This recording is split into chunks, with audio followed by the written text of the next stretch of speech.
Welcome to How to Build the Future. Today our guest is Mark Zuckerberg. Mark, you have built one of the most influential companies in the history of the world, so we are especially excited that you are here. I'm not sure where to go from there. Well, why don't we start with just the early days of Facebook? Tell us what it was like when you started it. Sure. So for me, the thing that I was really fascinated by, and always have been, is people, right? And how people work. When I was in college, I studied psychology and computer science. And one of the things that you learn when you study psychology is that there are all these parts of the brain which are geared just towards understanding people, right? Understanding language, how to communicate with each other, understanding facial expressions, emotions, processing.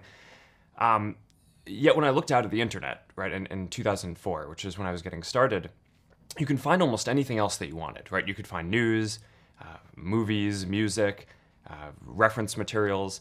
But the thing that mattered the most to people, which was other people and like understanding what's going on with them, just wasn't there, right? And I think what was going on was that all that other content was just out there, able to be indexed by, search engines and other services. Yeah. But in order to understand what's going on with people, you needed to build tools that made it so that they could express what was going on with themselves. I wanted to figure out what courses to take, so I built this little website, Course Match, that that just made it so that you could enter what courses you were taking, and you could click on them and see who else was in them, and it did all these correlations. So it told you people who took this course were likely to enjoy this course too.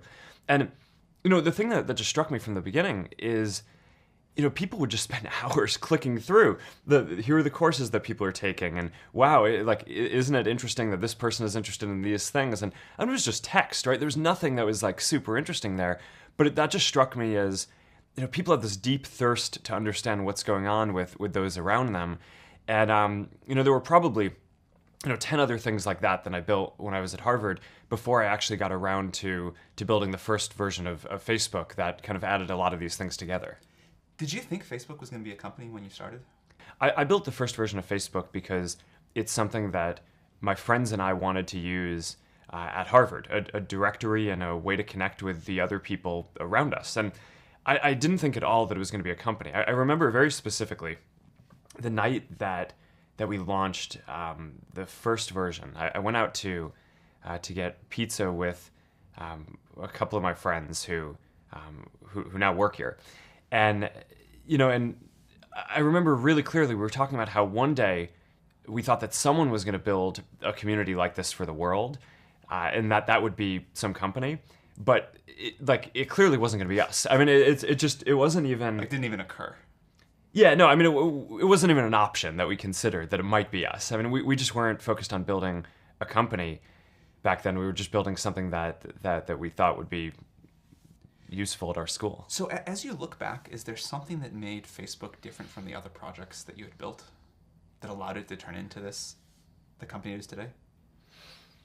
Well, for one, I think we kept going, right? So, I mean, the others, I mean, Course Match and, just the other different crowdsourced tools, they kind of served their purpose, and then we were done. Whereas with Facebook, there was just such, people loved it, right? And had such an intensity of using it. I think within a couple of weeks, 2/3 of students at Harvard were using it. And all these other students at MIT and other local universities were writing in asking us if we could open up Facebook at their school. So we kind of just followed that, right? And again, I didn't set out, and my roommates didn't set out to build a service that we were going to turn into a company, but we just kind of followed what people wanted, and that led us to expand it to all these other schools and eventually beyond schools, and to at some point, once we'd hired a bunch of people, we decided to turn it into a company and go for this mission of connecting the world. But that's not where we started. As you think about where you did start, is there other advice that comes to mind that you give to other people that want to build products that you can take away from the early days of Facebook? Yeah, I always think that you should start with the problem that you're trying to solve in the world and not start with deciding that you want to build a company, right? I mean, the best companies that get built are things that are trying to drive some kind of social change, even if it's just local in one place, more than starting out because you want to make a bunch of money or have a lot of people working for you or build some company in some way. So, I always think that this is kind of a perverse thing about Silicon Valley in a way, Really which is true. that, people decide often that they want to start a company before they even decide what they want to do.